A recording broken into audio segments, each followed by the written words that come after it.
Welcome to The Science and the Sacred. I'm your host, Sinead Brophy, and in this podcast, we'll cover both the physiology and the spirituality of what it means to be a cyclical being.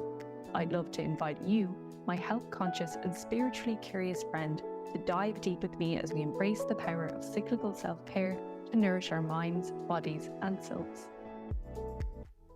Hi, welcome to episode 7 of The Science and the Sacred, and in this episode, we're going to talk about what is cyclical wisdom and what is cyclical living. So for those of you who've been listening for a while, I guess you know how I came to all of this, i.e. through the menstrual cycle.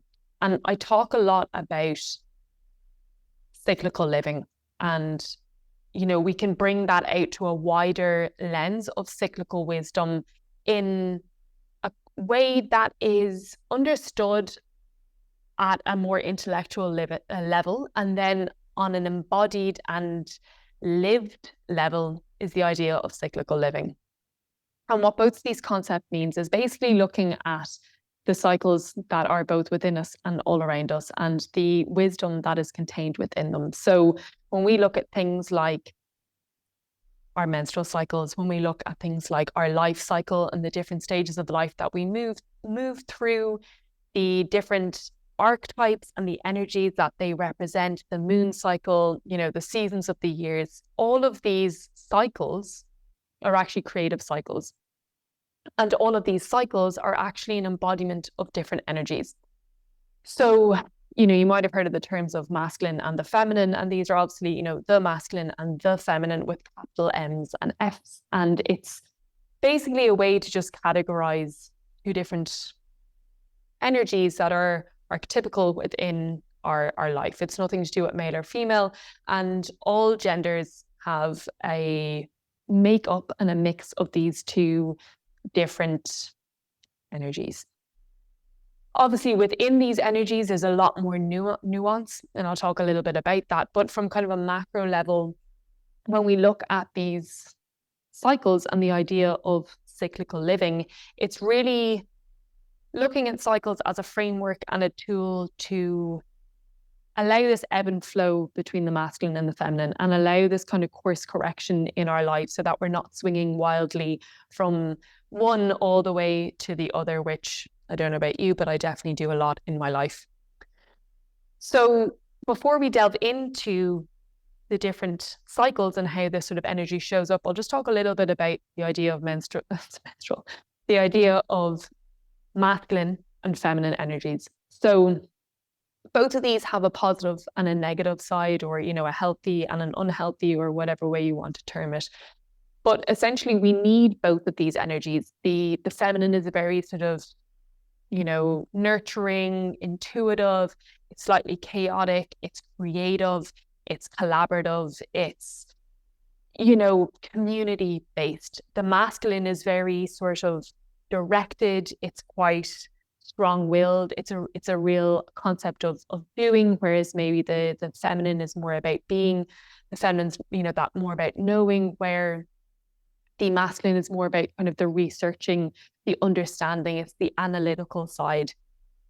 However, we can have the negative side of both of these. So for the feminine, it's that sort of chaotic creativity. Like, we try to do a million different things at once, and then nothing ever actually gets done because we just get distracted by the next new shiny object. And hands up that I literally do that all the time. Hence why it's taken me so many years to actually do a podcast, and hence why it's taken me so many years to actually create course content online that you guys can access, and more on that later. The I guess another negative side of the feminine is that we can almost be too passive, or we could maybe be too receptive, where we don't actually carry through with what it is we're trying to create. Whereas the masculine, and I'm sure a lot of us listening will resonate more to this, is the masculine is when we're in that hyper masculine or that unhealthy masculine. It's very aggressive, it's very competitive, it's very kind of me versus you rather than us. It's very go, go, go, no time for rest, no time for failure, no time for taking stock of what we've done. It's, pick the box and move on to the next thing. again, I have definitely fallen foul of doing this. It's also, I guess, what you can see what's going on in our world at the moment, the overconsumption of resources, the fact that, you can get blueberries at any time of the year in our supermarket, even when we're in the depths of winter, and they're being flown all the way over from Peru, let's say.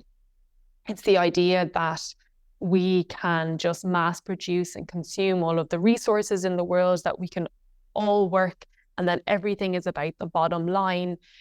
It's about profit over people. It's this kind of idea that we are all meant to be productive. And if we're not productive, and productive in the sense of being profitable, we are a failure, or we are not worth anything.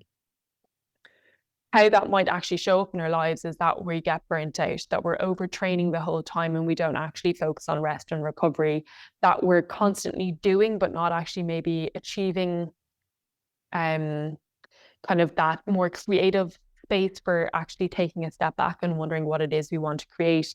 It's maybe, as I said, maybe not taking a moment to pause and look at what we've done. It's maybe waiting until retirement to enjoy our life rather than taking holidays or taking time out to celebrate the birth of our kids, or maybe the launch of a new business or a big celebration in our life. It's literally getting up and running out the door rather than actually pausing and noticing the fact that the sky is a certain color. For me, I'm obviously a little bit obsessed with the moon and I just love the sky in general, but there's been so many times I've gone in to coach classes in the morning and I'm like, did you see the moon? Look at that sunset. And you can kind of see people maybe aren't used to that side of me being like, what is she talking about? The moon in the sky. I didn't even notice, because people are just up and they're coming into the class and they're maybe not taking that moment to pause and be like, wow, look at the way the night sky is changing into daylight. And this can be on a much bigger level, but it also can be at a smaller level. And this is kind of where that idea of cyclical self-care, at least for me, kind of weaves into all of this. Are we taking out those little moments? So, with all these things, I talk about my own experience and kind of how it led me to this. But the idea of cyclical living is about putting into practice in our day-to-day lives, like, for example, pausing to look at the night sky, or maybe noticing where we are in our menstrual cycle, or even recognizing the season of the year that we're currently in, whether we're in the northern or the southern hemisphere. Those are all examples of cyclical living, of actually first knowing, then acknowledging, and then actually embodying or practicing or celebrating and recognizing where we actually are. Now, the important thing to note is that we can actually be in this sort of energy without actually being in that energy. And what I mean by this is that we can have something going on in our lives that might be actually at a totally flipped version of what's going on in the world. So, for example, some of us might actually bleed with a full moon, whereas when we think energetically speaking, the energy of a new moon and menstruation are very similar. And I'll go into this in a little bit more detail in a second. Another example might be, again, using me as an example, when I had kind of a very difficult period in my life during summer, and it was actually with the summer solstice, where I was thrown into the depths of the winter. And, if you listen to previous episodes, you'll know how I talk about that, and how I kind of used the framework and structures of menstrual cycle awareness and the Celtic calendar to help me kind of conceptualize and I guess accept what was happening to me. But what was happening to me was in direct opposition to where we were within the calendar year and what was actually happening all around me. I was on bed rest when literally we were having the two most beautiful weeks sunshine wise of the summer. So we can be living or experiencing a certain energy that doesn't necessarily line up. So it's not about getting this perfect. And, I've heard this a lot about people being like, when it comes to menstrual cycle awareness as being like, I'm doing it wrong or my cycles are wrong. And I think that's a really important thing, to let go of this idea of it being perfect. Everyone's creative cycle, everyone's lived experience of cyclical wisdom is going to be totally different and going to be based on where you are in your life cycle. So let's actually dive into, I guess, the idea of cyclical wisdom a little bit more.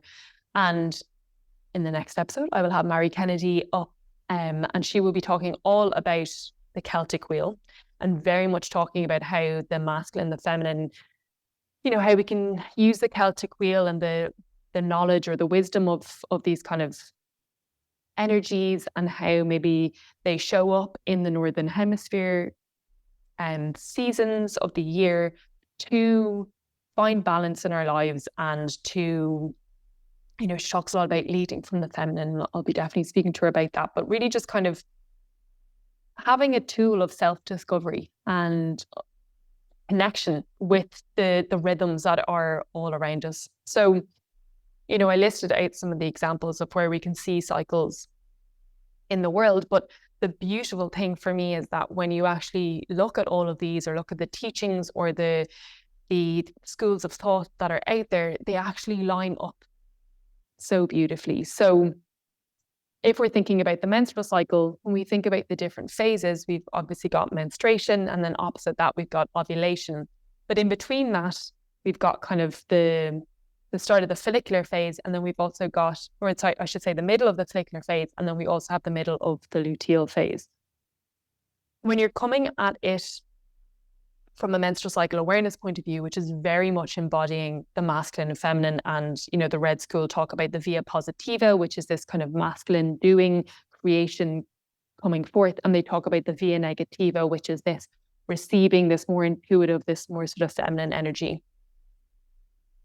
When you look at the menstrual cycle with that lens on, you very clearly can start to see how the energies play out. So again, you've got menstruation, ovulation.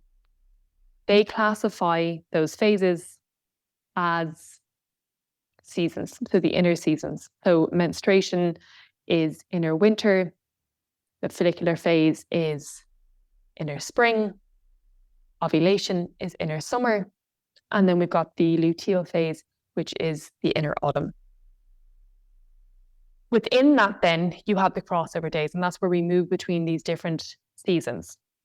When we look at this from at a macro level, as in at the year, we can see this actually play out, specifically when we look at the Celtic calendar. So when you look at you've got your winter solstice, you've got your summer solstice, that's like menstruation. So winter solstice is when we're in the middle of winter. That is like menstruation, when we're in the middle of our inner winter. And then we've got ovulation, which mirrors the energy of the summer solstice, when we're in the middle of our inner summer, and the energies that all come with that.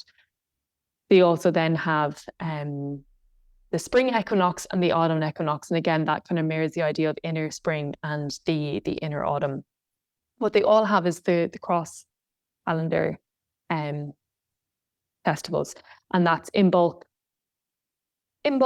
Bealtaine, Lunasa, and Samhain. And they are like the thresholds. Mary Kennedy speaks a lot about the thresholds crossing over into the next season. So it's like a little interplay between these two seasons. We're not quite yet in one. We're kind of leaving one season, moving into the other. And it's the exact same when it comes to the crossover days in our menstrual cycle. So already you can start to see that there's these trends. Then we take a little step and we're looking at the skies around us. So the moon, the new moon, which is all about kind of manifesting your dreams, allowing rest, starting to build that energy up towards the full moon. That very much mirrors what's happening in menstruation. It very much mirrors what happens in winter, what happens in the energy of the winter solstice, and also what kind of comes up when we think about the menstrual cycle from a creative force in menstrual cycle awareness.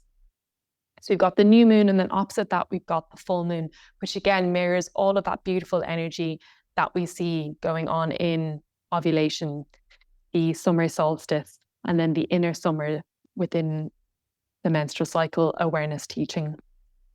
Similarly, with the moon, between the new moon and the full moon on either side, we've got our quarter moons. And again, that's almost like the spring, autumn energy. And then between those, we've got the waning crescent, the waning gibbous, then we've got the waxing gibbous, and we've got the waxing crescent.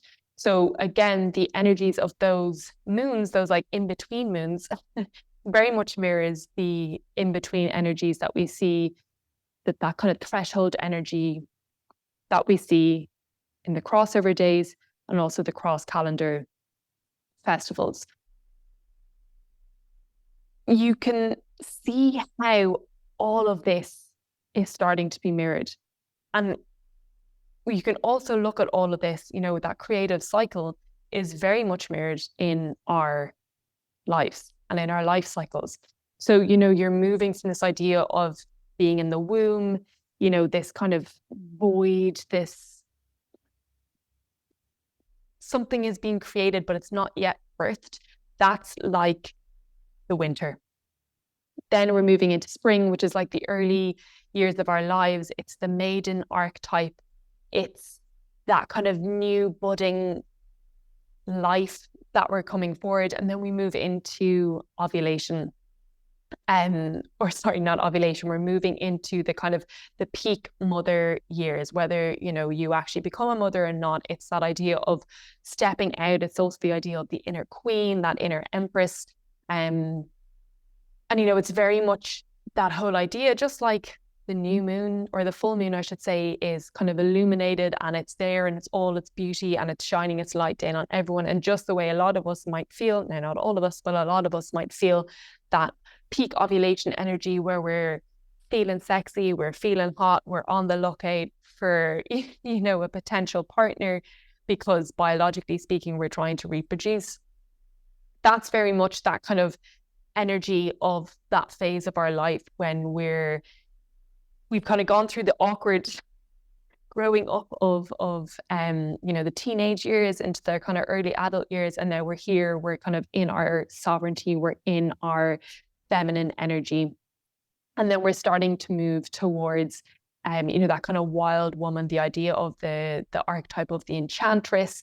You kind of go past that kind of phase where things are all about the outer world, and now you're starting to focus more on your inner world. You're starting to get a little bit cuter. You maybe care less, but it's more in.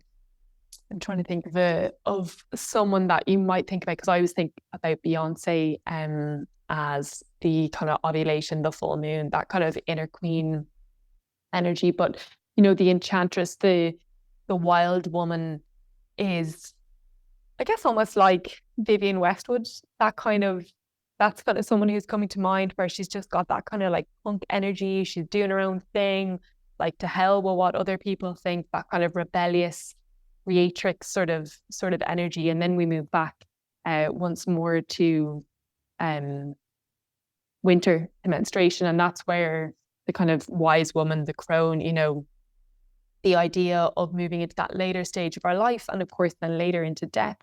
But that later stage of our life where we've lived and we have the wisdom, we, again, I'll be speaking to Mary Kennedy about this, but in the Celtic wheel, it's that idea of the Cailleach, the crone, the hag, the witch who comes in and she kind of tears everything apart and makes you face what you need to learn and what you need to let go of.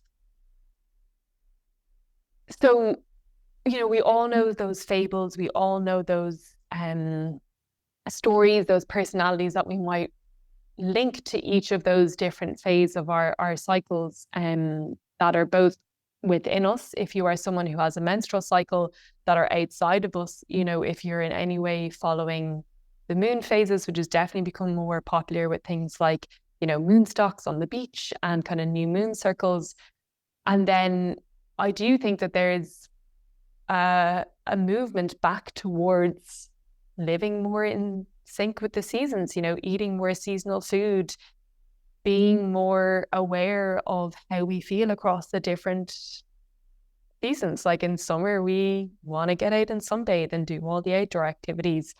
in winter, we want to curl up around a fire and not really see anyone. And what we need to recognize is that both of those energies are perfectly acceptable and perfectly needed and necessary within life. The problem is that maybe the thought of slowing down, that idea of allowing ourselves to have a winter, the idea that death needs to happen, that, you know, the plants need to die to allow the soil to regenerate, like that is a concept we may not be comfortable with, because the world prioritizes as hyper productive, hyper focused, hyper on life, and it's all about beauty and youth. And whether, again, you know, we're actually conscious that this is what's being prioritized, but the idea of like fertility and abundance and bounty and beauty, and the louder the better, and it's my way or the highway.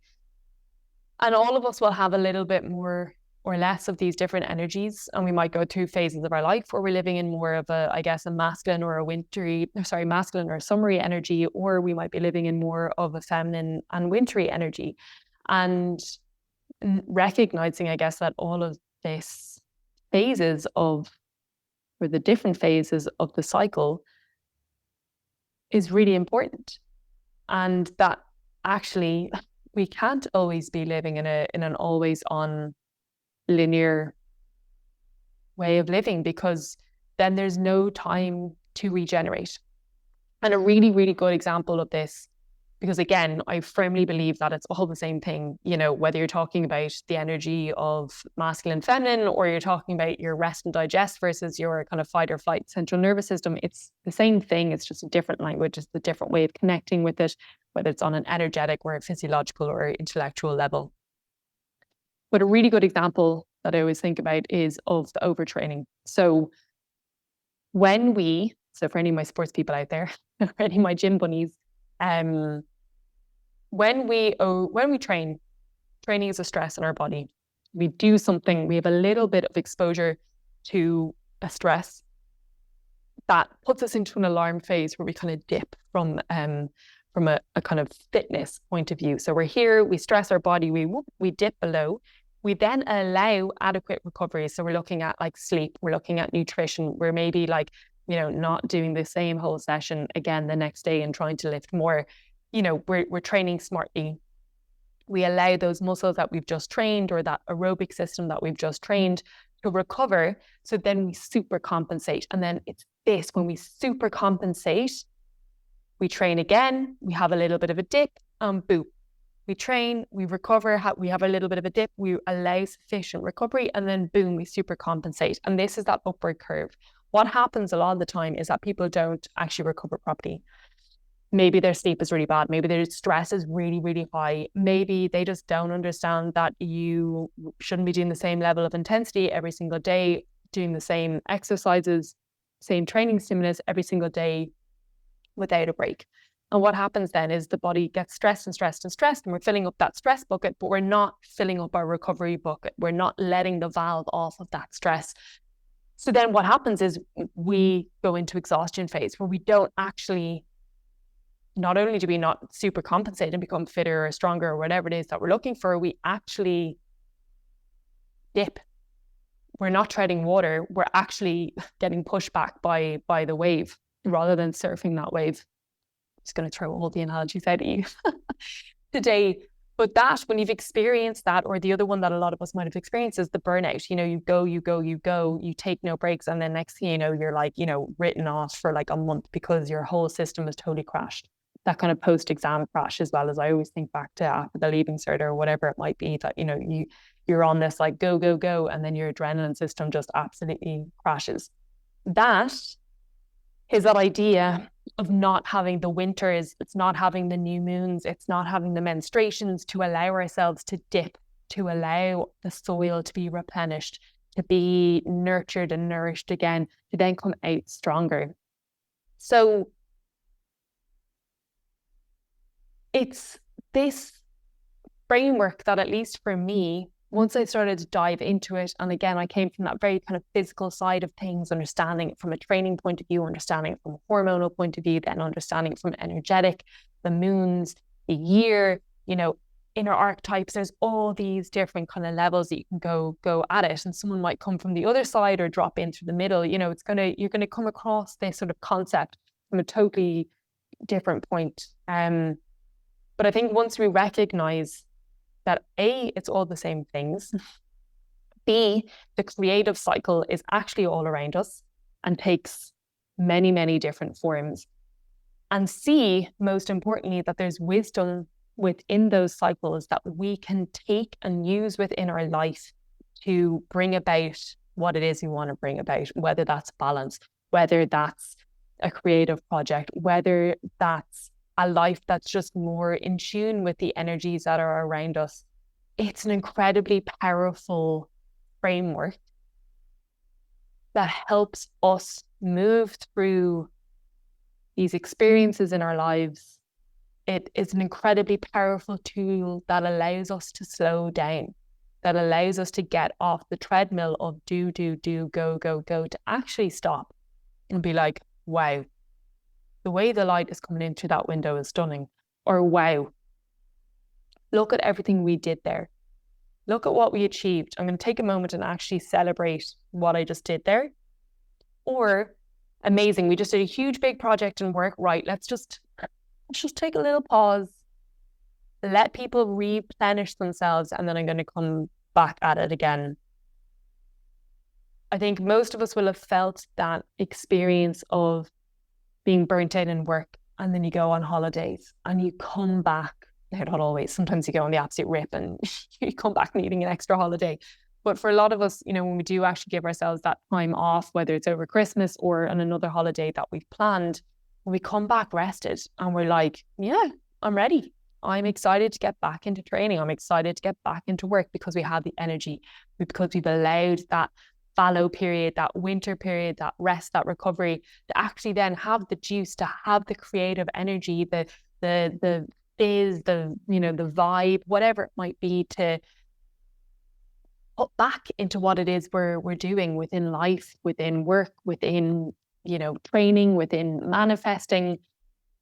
And yeah, I'm just totally obsessed with this concept of using cycles and the analogy of cycles and looking at the cycles all around us and within us to teach us, maybe, I'm not going to say a new way of living, because, back in the olden day before kind of electricity and technology, we would have been living like this. But now we're in an opportunity where we get to combine the best of the modern world with the best of a more, I guess, ancient wisdom, natural rhythms, to help find balance again, both within ourselves and the community, and also the earth. Allow the earth to heal and repair, so that we're not depleting all of our resources, so that we're not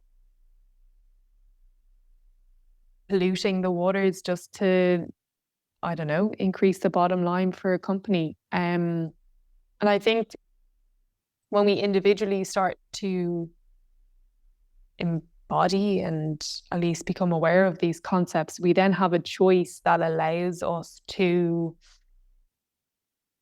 I guess, start making changes, positive changes within our own life, our own relationships, our own work, our own creative cycles, but then within the community on a wider level.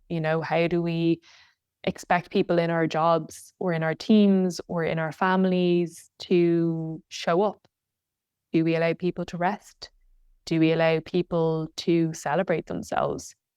Do we maybe start to eat more seasonally? Do we start to take time off at different stages? Do we allow ourselves to grieve when there's a death or a loss, or that wintry period? Again, Harry Kennedy always talks about the dark night of the soul, and I think that's coming up in kind of other teachings as well. But do we allow that death to allow the rebirth? And that might sound a little bit woo-woo for some of us who are listening, but I think or I'd like to think that some of those cycles and some of those examples resonate at some level. And I would just invite you, if you've listened to this podcast, just to kind of maybe sit with the idea and maybe see if you could firstly recognize what season you're in, and is that reflected in how you're feeling right now?